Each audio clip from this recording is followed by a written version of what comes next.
नमस्कार, आप सभी का बहुत बहुत स्वागत है। आप देख रहे हैं राहुल का अग्निपथ। मैं हूं परवीन शेख। वियतनाम गए राहुल गांधी अब तक नदारद है, लेकिन उनके वीडियो और उनके फ्यूचर प्लान जरूर सामने आ रहे हैं। जब दिल्ली में सियासी घमासान मचा है, तब राहुल गांधी कहां हैं, ये सवाल हर कोई पूछ रहा है, जिसके जवाब में ये बताया गया है कि वो 13 जनवरी को दिल्ली के सीलमपुर में चुनावी रैली करेंगे। वहीं 18 जनवरी को वो बिहार में संविधान सुरक्षा सम्मेलन को संबोधित करेंगे। लोकसभा चुनाव के बाद राहुल का बिहार का ये पहला दौरा होगा। इधर सोशल मीडिया पर अपनी मौजूदगी दर्ज कराने में राहुल पीछे नहीं है। वो ट्वीट के जरिए और अपने प्रमोशनल वीडियो के जरिए जरूर नजर आ रहे हैं। राहुल गांधी ने आज सोशल मीडिया प्लेटफॉर्म एक्स पर केवेंटर्स के मालिकों अमन अरोड़ा और अगस्त्या डालमिया के साथ बातचीत का एक वीडियो शेयर किया। 9 मिनट लंबे वीडियो क्लिप में राहुल गांधी ने दोनों मालिकों से खुलकर बात की है, साथ ही खुद से आइसक्रीम शेक भी बनाया। लेकिन क्या उनका यह आइसक्रीम शेक दिल्ली के लोगों का मुंह मीठा करा पाएगा? क्यों तेजस्वी ने राहुल से बिहार में कर लिया है किनारा? इसी पर चर्चा के लिए स्टूडियो मौजूद हैं कैपिटल टीवी के executive editor Rajeev Kumar. Sir, आपका बहुत बहुत स्वागत है। धन्यवाद। क्या सिर्फ सोशल मीडिया के जरिए ही वो चुनावी लड़ाई लड़ना चाहते हैं राहुल गांधी? आखिर हैं कहां राहुल गांधी? देखिए, जिस तरीके से अभी राहुल गांधी की एक्टिविटी, यानी कि उनकी एक्टिविटी जो उनके पीआर टीम कर रही है या उनकी टीम के दूसरे लोग बता रहे हैं, उससे तो लगता है कि जिस तरह से राहुल गांधी पहले विदेश यात्रा पर जाते थे और उसके बाद जो इनके बारे में जानकारी दी जाती थी, वही आज भी किया जा रहा है। राहुल गांधी वियतनाम दौरे पर गए, उसके बाद से 2 वीडियो उनके सोशल मीडिया पर आ चुके हैं। उन्होंने, यानी कि राहुल गांधी की टीम ने कांग्रेस के सोशल मीडिया पर इसे डाला और उसके बाद बताया, देखो राहुल गांधी अभी हिंदुस्तान में ही हैं। पहला वीडियो आया उस समय जबकि लग रहा था कि राहुल गांधी अब वापस आ सकते हैं। 5-6 दिन पहले वो था आईआईटी मद्रास के छात्रों के साथ बातचीत, और उस बातचीत में भी ऐसा दिखाया गया जैसे राहुल गांधी अभी हिंदुस्तान के अंदर ही हैं। ये वीडियो देने का मतलब ही ये था कि देखो राहुल गांधी की उपस्थिति यहां पर है। वो आईआईटी मद्रास में छात्रों के साथ बातचीत कर रहे हैं। कई मुद्दों पर बातचीत की, रोजगार, कैरियर, व्यवहार, विचार, कैसे कैसे अपनी सफलता को देखते हैं। कई मुद्दों पर उन्होंने चर्चा की, जिसकी चर्चा करने की क्षमता राहुल गांधी की नहीं है, लेकिन फिर भी की गई। अब सवाल यह उठता है ये मीडिया वालों से, यह सवाल उठता है इन बड़े बड़े नेटवर्क वालों से, क्योंकि उनके पास बेहतर संसाधन है। तो वो कम से कम जब ये खबरें देते हैं तो ये बताना चाहिए कि आईआईटी मद्रास के उन छात्रों से मुलाकात कब राहुल गांधी ने की थी। क्या वियतनाम दौरे से आने के बाद यह प्रोग्राम बना या फिर उससे पहले बना? क्योंकि जब जब राहुल गांधी विदेश दौरे पर जाते हैं तो ऐसी ही स्थितियां कांग्रेस में देखने को मिलती है, और कांग्रेस वाले प्री शूट वीडियो, उनके दौरे से पहले के शूट किए हुए वीडियो डालते रहे हैं, चाहे अमेरिका गए हो या फिर ब्रिटेन गए थे या फिर यूरोपीय यूनियन के टूर पर गए थे या फिर जब वियतनाम दौरे पर है, तो हर बार यही देखने को मिलता है। जब राहुल गांधी अमेरिका पिछली बार गए थे, पहली बार एलओपी बनने के बाद उन्होंने अमेरिका का दौरा किया था। 3-4 दिन का प्रोग्राम था, और उस प्रोग्राम के बाद राहुल गांधी अगले 6-7 दिनों तक लापता हो गए। उस समय भी हरियाणा और जम्मू कश्मीर में चुनाव होना था, लेकिन उस 6 दिन के बीच राहुल गांधी के 2 वीडियो सामने आए। वो दोनों वीडियो इसलिए था कि ये 6 दिन तक जो लापता है, गायब है, उस समय राहुल गांधी हिंदुस्तान में है या अमेरिका में है, ये कंफ्यूजन क्रिएट होता रहे। ये न बताया जाए कि 4 दिन का तो अमेरिका का प्रोग्राम था, और जिस जगह पर प्रोग्राम था उसके वीडियो, उसके बारे में जानकारी तो दी जाती रही कि इस प्रोग्राम में गए, इस कॉलेज में गए, इस यूनिवर्सिटी के प्रोग्राम में गए, लेकिन उसके बाद क्या कर रहे हैं, अमेरिका में है या भारत वापस आ गए, इसके बारे में जानकारी नहीं दी गई, उस वीडियो लाया गया। अब फिर से सवाल उठ रहा है कि वियतनाम दौरे पर गए, मीडिया वाले अलग अलग जगह पर जा रहे हैं। पिछली बार हरीश रावत, जो उत्तराखंड के पूर्व मुख्यमंत्री हैं, उनसे बातचीत की गई, भाई राहुल गांधी कहां गायब हैं? उन्होंने कहा राहुल गांधी विश्राम करने के लिए गए हैं। उन्होंने कहा नहीं, विश्राम करने के लिए नहीं गए, थकावट की बात नहीं है, वो वियतनाम के इकोनॉमिक मॉडल को देखने गए हैं, जिसका ग्रोथ बेहतर हो रहा है। हिंदुस्तान में भी उसे लागू किया जा सकता है, इनके अपने स्टेट में लागू किया जा सकता है, क्योंकि वियतनाम की स्थिति है, वियतनाम में एक कम्युनिस्ट पार्टी की सरकार होती है, वो चाइना का मॉडल है, और चाइना का मॉडल वियतनाम के रास्ते आप हिंदुस्तान में लाना चाहते हैं, उसी तरीके के ये बातें हैं कि अभी इनका एक वीडियो दोबारा आ गया।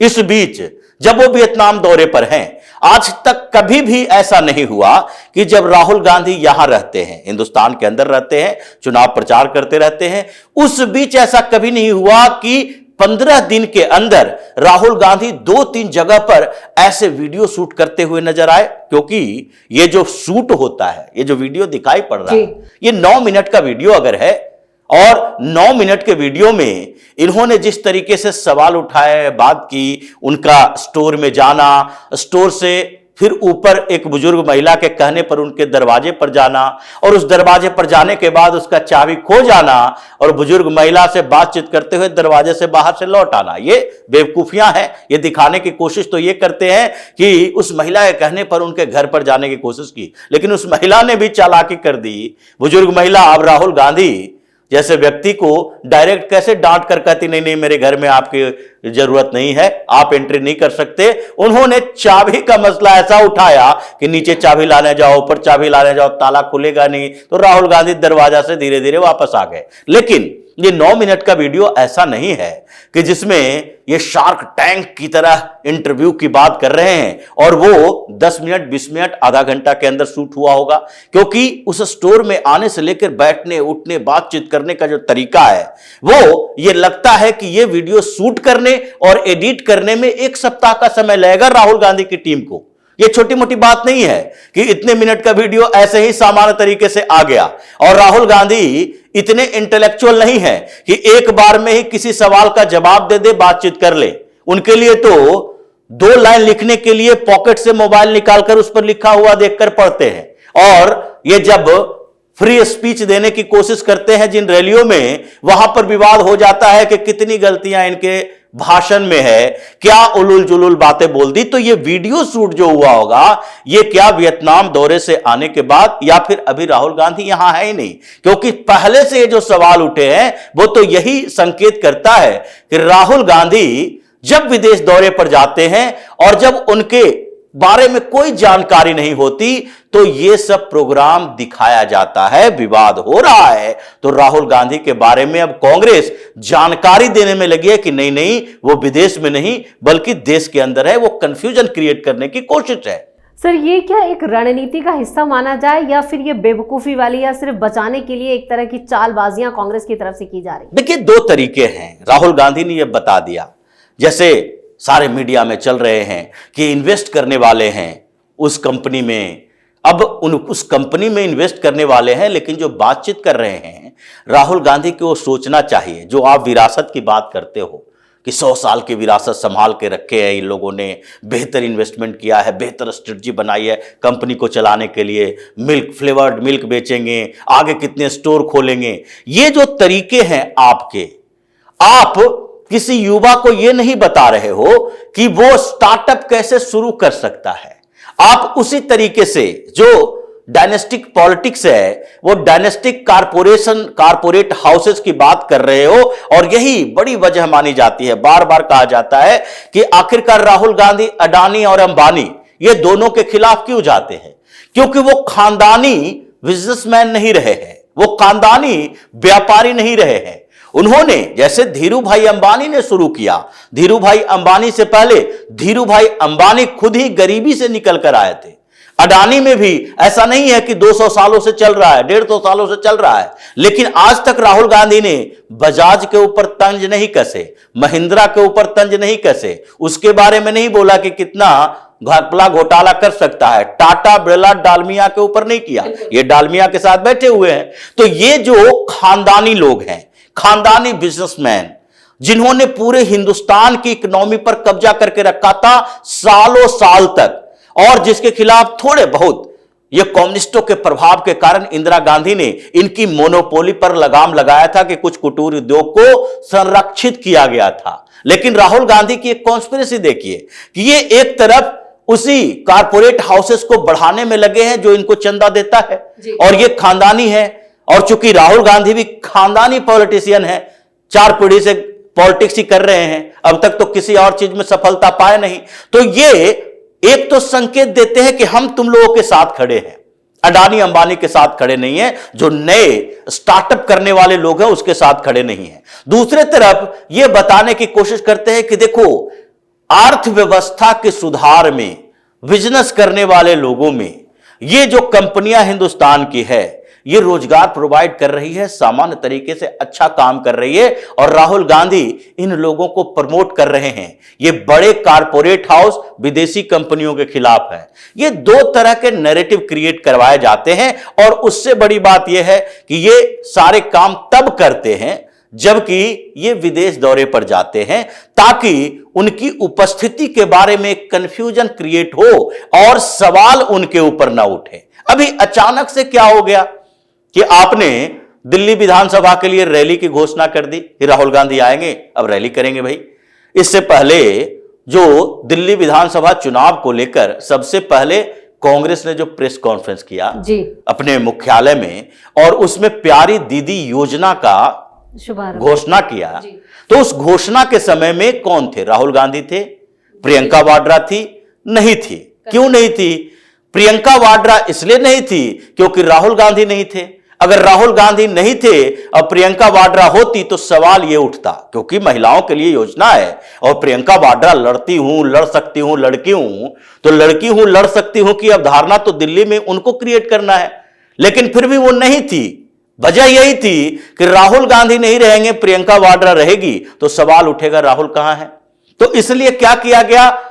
इंपोर्ट किया गया कर्नाटक से डीके शिव कुमार को, और 2-3 कांग्रेस के नेता देवेंद्र यादव जैसे जो दिल्ली प्रदेश की यूनिट है के हैं, वो सब प्रेस कॉन्फ्रेंस करके बता रहे हैं कि प्यारी दीदी योजना हम ला रहे हैं। लेकिन राहुल गांधी अगर यहां होते तो दिल्ली विधानसभा चुनाव को लेकर इतनी बड़ी योजना, और वो वहां पर प्रेस कॉन्फ्रेंस में शामिल नहीं होते, ये संभव नहीं है। लेकिन वो है ही नहीं। अब चूंकि बार बार सवाल उठ रहे हैं तो इन्होंने कह दिया आगे दिल्ली में विधानसभा के लिए रैली करेंगे। उसी तरह आगे उन्होंने कह दिया 18 जनवरी को बिहार जाएंगे। बिहार क्यों जाएंगे भाई? बिहार इसलिए जाएंगे कि संविधान बचाने के लिए कौन? ये अली अनवर ने, ये कौन से लोग हैं पसमानदा मुसलमान संघ के, जो कि पहले जदयू में थे, जदयू में राज्यसभा सांसद रहे, और इस बीच उनको कहीं जगह नहीं मिल रही है जदयू छोड़ने के बाद, तो उसके बाद कांग्रेस में जगह तलाश रहे हैं कि नहीं नहीं, मुसलमानों का एक सेक्शन हम कांग्रेस के साथ लेकर आएंगे। इसलिए क्योंकि राजद है जो कांग्रेस को भाव नहीं दे रही, राहुल गांधी को भाव नहीं दे रही, तो ऐसे में पहले से ही यह सूचना दो कि 18 जनवरी को होगा। वहां एकमात्र वक्ता कौन होंगे? राहुल गांधी। और कोई नहीं बोलेगा, सिर्फ राहुल गांधी बोलेंगे, तो सुनेंगे भी राहुल गांधी, क्योंकि सुनने वाला भी और कोई नहीं होगा। जो स्थितियां इनकी है, तो अभी जो जितने भी एक्टिविटी की चर्चा राहुल गांधी की हो रही है कि क्या क्या करने वाले हैं, आगे क्या होगा, आगे कौन सी सभा है, समिति है, आगे रैली है, आगे क्या क्या करने वाले हैं, उसकी अचानक से होने का मतलब है कि अब कुछ दिन के अंदर, 1-2 दिन के अंदर राहुल गांधी प्रकट होने वाले हैं। लंबा समय हो गया, वो जब जाते हैं तो 2 सप्ताह का ब्रेक लेके जाते हैं, और वो गए कहां है? वियतनाम, जो कहा जा रहा है। लेकिन वियतनाम के बाद कहां कहां गए, इसके बारे में जानकारी नहीं है। अगर वियतनाम में वो इतने दिन छुट्टियां मना रहे हैं तो यह भी शक पैदा करता है कि वो देश जहां चाइना से सबसे ज्यादा टूरिस्ट आते हैं, जो चाइनीज एजेंट का अड्डा बना रहता है, वियतनाम जैसे लोग देश जहां पर 4 मिलियन से ज्यादा टूरिस्ट चाइना के सिर्फ आते हैं, उन जगहों पर इतने समय तक वो किससे मिल रहे हैं, किससे मुलाकात कर रहे हैं? क्या आराम करने के लिए हिंदुस्तान में कोई जगह नहीं है? चले जाओ जंगल में, आप तो कहते हो तपस्या करने वाले व्यक्ति हैं। तो यहां पर तो लेह लद्दाख से लेकर नॉर्थ ईस्ट तक ऐसे कई टूरिस्ट प्लेस है। अगर समुद्र के किनारे जाना है तो आपको गोवा से मुंबई तक कई जगह मिल जाएंगे। पूरा साउथ इंडिया भरा हुआ है। केरल जाके रह लो, केरल से तो आपका पुराना नाता है, आप वहां के सांसद भी रह चुके हो। इतने बढ़िया वायनाड जैसी जगह, वहीं जाकर शांति से कुछ समय रह लेते। लेकिन स्थिति यह है कि इनको विदेश जाना है कई उद्देश्यों की पूर्ति करने के लिए, जिसमें से जिस जगह को चुना है इतना कंट्रोवर्शियल है कि अब राहुल गांधी वापस आएंगे तो भी यह विवाद खत्म नहीं होगा। परेशानियां राहुल की भी और कांग्रेस की भी बढ़ने वाली है। इस तमाम जानकारी के लिए और सटीक विश्लेषण के लिए आपका बहुत बहुत धन्यवाद। धन्यवाद। दिल्ली से लेकर बिहार और महाराष्ट्र से लेकर बंगाल तक में राहुल के नेतृत्व को ठेंगा दिखा दिया गया है, जिससे कांग्रेस की रणनीति को तगड़ा झटका लगा है। जहां कांग्रेस गठबंधन में, वहां उनकी हैसियत रीजनल पार्टी से भी बदतर हो चुकी है। दिल्ली चुनावों में भी जो कांग्रेस अब तक आक्रामक थी, उसे राहुल गांधी ने लड़खड़ाने पर मजबूर कर दिया है। यानी राहुल गांधी खुद ही कांग्रेस की कब्र खोदने में लगे हैं। इस खास शो में इतना ही। वीडियो कैसा लगा कमेंट करके अपनी राय जरूर दें। वीडियो को लाइक करें, शेयर करें और कैपिटल टीवी को सब्सक्राइब जरूर करें।